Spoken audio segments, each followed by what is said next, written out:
இந்த காசு இதெல்லாம் யோசிக்க கூடாது. ஏன்னா இந்த நிகழ்வு திரும்பி வருமா? இப்ப வெளியில போனா நமக்கு இது அவ்வளவு அதெல்லாம் யோசிக்க கூடாது.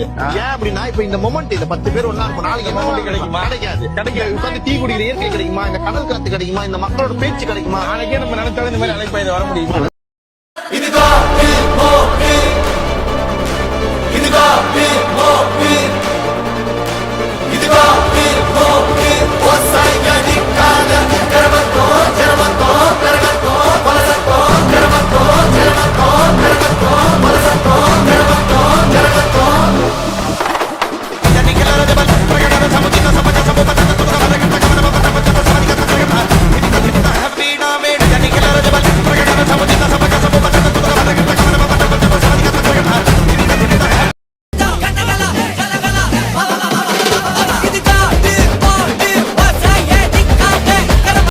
இந்த ஆட்டோ போதுமா குழந்தை?